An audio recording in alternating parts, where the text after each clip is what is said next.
இப்போ வந்து நிறைய நம்ம நியூஸ் பேப்பரில் பார்க்குறோம். என்னென்னா, கணவன் வந்து மனைவியை கொலை பண்ணிட்டான், அல்லது மனைவி வந்து கணவன் தலையில் அம்மிக்கல்லை தூக்கி போட்டாங்க. இன்றைக்கி ஒரு பேப்பரில் நியூஸ் வந்தது, கணவனுடைய தலையில் மனைவி அம்மிக்கல்லை போட்டு கொண்டுட்டா அப்படின்னு ஒரு நியூஸ் வருது. அப்போது இதெல்லாம் ஏன் நடக்குது அப்படின்னா, இவங்க வந்து அலட்சியம், அதாவது ஒருத்தரை பற்றி குறைச்சி மதிப்பிடுறது, அல்லது வந்து ஒரு இப்போ நம்ம ஒருத்தர்கிட்ட பழகுறோம் அப்படின்னாலே அவருக்கு பிடிச்சிருந்தா தான் நம்மகிட்ட பழகணும். அவர் வந்து நமக்கு பிடிக்கல, நம்ம பேசுகிறது அவருக்கு பிடிக்கலை அப்படின்னாலே நம்ம அவர்கிட்ட பழகக்கூடாது. நாம் பேசுகிறத நம்முடைய உறவை அவர் விரும்பலை அப்படின்னாலே அவர்கிட்ட பழகக்கூடாது, அவர்கிட்ட பேசக்கூடாது. இந்த உணர்வு நம்மக்கிட்ட இருக்கணும். நம்ம என்ன பண்ணுறோம், பிடிக்கலைனாலும் போய் பழகிறது இந்த மாதிரி. அப்போ கணவன் மனைவி உறவில் பிடிக்கலைனாலும் இவங்க பழகிறது, சண்டை போட்டாலும் பழகிறது, பக்கத்துலேயே இருக்கிறது, அடித்தாலும் அவமானப்படுத்தினாலும் கூடவே இருக்கிறது. இப்போ ஒருத்தர் மனைவியை கொலை பண்ணுறான்னா, அவன் வந்து திடீர்னாலே கொலை பண்ணான், அது வரைக்கும் நல்லா இருந்தான், நல்லா அன்பாக இருந்தான், பாசமாக இருந்தான். திடீர்னால ஒரு நாள் வந்து மனைவியை கொலை பண்ணிட்டானா? கிடையாது. ஏற்கனவே நிறைய சண்டைகள் நடந்திருக்கும், நிறைய பஞ்சாயத்துகள் நடந்திருக்கும், நிறைய சண்டைகள், நிறைய பஞ்சாயத்து. அவன் திருந்துறதாகவே இல்லை, திருந்தவே மாட்டான் அப்படின்னு தெரிஞ்சிருக்கும், ஆனாலும் வாழ்கிறது. அப்படி இருக்கும்போது ஒரு நாள் இந்த கொலை நடக்குது. அப்போ கொலை நடப்பது திடீரென நடக்கவில்லை, ஏற்கனவே நிறைய சம்பவங்கள் நடந்திருக்கு. அப்போ அதிலேயே நீ வந்து பாடம் கற்றுக்க வேண்டாமா? ஒருத்தர்கிட்ட விலகிட வேண்டாமா? அப்போ எல்லாத்தையும் நீ சகிச்சுக்கிட்டு கூடவே இருக்கும்போது தான் ஒரு கட்டத்தில் கொலை பண்ணால் தப்பு இல்லை அப்படிங்கிற எண்ணம் வருது. கொலை பண்ணுற அளவுக்கு அவர்கள் ஒரு நடவடிக்கை எடுப்பதற்கான இவங்களோட சகிப்புத்தன்மை தான். அளவுக்கு அதிகமாக சகிச்சுக்கிறது, எல்லாத்தையும் சகிச்சுக்கிறது, அவமானத்தை சகிச்சுக்கிறது. அப்போ ஆரம்பத்திலே வந்து நிறைய சம்பவங்கள், இவர் வந்து ஒரு கொலை பண்ணுற அளவுக்கு இவன் மோசமானவன் தெரிகிற அளவுக்கு நிறைய சம்பவங்கள் அங்கே நடக்கும், அந்த கணவன் மனைவி உறவில் நடக்கும். அவன் அடிச்சுட்டு வந்திருப்பான், கொடூரமாக நடந்திருப்பான், ஒரு மனைவியிட்ட கொடூரமாக அடித்து அவமானப்படுது. அப்போல்லாம் நீ பிரிஞ்சு வந்திருக்கணும், பல தடவை நீ மன்னிச்சிருப்ப. ஆனாலும் திரும்ப அவன் அப்படி நடக்கும்போது நீ அப்போவே பிரிஞ்சு வந்திருக்கணும். நீ எல்லாத்தையும் சகிச்சுக்கிட்டு நீ கூடவே வாழும்போது தான் என்ன ஆகுது, அவன் ஒரு இடத்துல கொலை பண்ணுற அளவுக்கு போகிறான். அப்போ கொலை செய்கிற அளவுக்கு நீ தூண்டுகிற ஒரு ஆளாக நீ இருக்கிற, உன்னையே கொலை செய்கிறதுக்கு நீ தூண்டுகிற ஒருவராக நீயே இருக்கிற.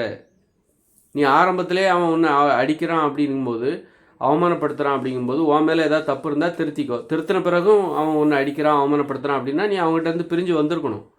நீ தொடர்ந்து அடிப்பதற்கு இடம் கொடுத்தாய், தொடர்ந்து அடிக்கிறதுக்கும் அவமானப்படுத்துறதுக்கும் அந்த வன்முறையை வளர்த்து கொண்டே போகும்போது ஒரு கட்டத்தில் அவன் கொலை பண்ணிடுறான். படிப்படியாக தான் அது நடக்குது. அந்த கொலை என்பது படிப்படியான வன்முறைகளின் ஒரு தொடர்ச்சியான ஒரு முற்றுப்புள்ளி தான் அந்த கொலை. ஆரம்பத்திலே நீ வந்திருந்தன்னா, ஆனால் ஒரு நல்லா பார்த்தீங்கன்னா, நல்ல ஒருத்தருடைய முகம் வந்து சரியில்லைனாலே அவங்ககிட்ட நம்ம பேசக்கூடாது. ஒருத்தர் நம்ம பேசுகிறத விரும்பலை, நமக்கு அங்கே மரியாதை இல்லைனாலே நம்ம அவங்ககிட்ட பேசக்கூடாது. அது எந்த உறவாக இருந்தாலும் சரி, கணவன் மனைவி உறவாக இருந்தாலும் சரி, நமக்கு மரியாதை இருக்கணும். அந்த அளவுக்கு அவ்வளோ பாதுகாப்போடு இருக்கணும். நீங்கள் அந்த உணர்வை புறக்கணிச்சிட்டு தொடர்ந்து ஒருத்தர்கிட்ட பேசுகிறீங்க, உங்கள் நண்பர்கிட்ட பேசுகிறீங்க, அவருக்கு உங்களை பிடிக்கலைங்கிறது தெரியுது, உங்களை வந்து தவிர்க்க முயற்சி பண்ணுறாரு. அப்படிங்கும்போது அதை புரிஞ்சுக்கிட்டு உறுதி பண்ணிக்கிட்டதுக்கப்புறம் நீங்கள் அவர்கிட்ட விலகிடணும்.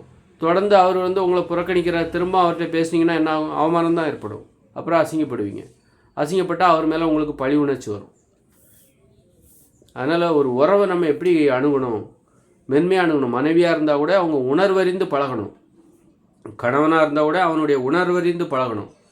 அவன் விரும்புகிறான், நான் பக்கத்தில் போகிறது கூட விரும்பலை அப்படின்னா இந்த நேரத்தில் ஏதாவது தனிமையை விரும்பலாம். கணவனாக இருந்தாலும் மனைவியாக இருந்தாலும், மனைவி பக்கத்தில் போகும்போது உனது அருகாமையே அப்பொழுது அவள் விரும்புகிறாளா இல்லையா, அப்போ நீ விலகிடு. அல்லது ஒரு மனைவி கணவன் பக்கத்தில் போகிறாளா, கணவனுக்கு அது பிடிச்சிருக்கா இல்லைன்னா விலகிடு. அவன் ஏதோ அப்செட்டாக இருக்கான், அவன் கோபமாக இருக்கான், டென்ஷனாக, அப்போ தனியாக விட்டுரு, அப்புறமா சரியானா பார்த்துக்கலாம். இந்த மாதிரி உணர்வறிந்து ஒருவரை நெருங்க தெரிய வேண்டும், ஒருவரிடம் பழக தெரிய வேண்டும். அதெல்லாம் எனக்கு கிடையவே கிடையாது. மனுஷங்களை ஒரு அடிமையாக பார்க்குறது, அடிமையாக பார்த்துட்டு பழகிறது, அவன் ஒரு உணர்வறிகிற அந்த பழக்கமே இல்லாமல் ஒருவரிடம் பழகும்போது தான் இந்த வன்முறைகள், சண்டைகள், சச்சரவு, அடித்தாலும் பிடிச்சாலும் பழகுறாங்க. அப்படியே அடித்தாலும் பிடிச்சாலும் அவமானப்படுத்தினாலும் பழகிட்டே போகும்போது அந்த வன்முறை படிப்படியாக அதிகரிக்கும் போது கடைசியில் அது கொலையில் முடிகிறது. அதனால் இந்த குற்றம் அப்போ இங்கே வந்து பிரியவும் விட மாட்டாங்க. ஆரம்பத்திலே நிறைய சண்டைகள் நடக்கும், பஞ்சாயத்துகள் நடக்கும் இந்த கணவன் மனைவியில். அப்போ பிரியவே விட மாட்டாங்களா?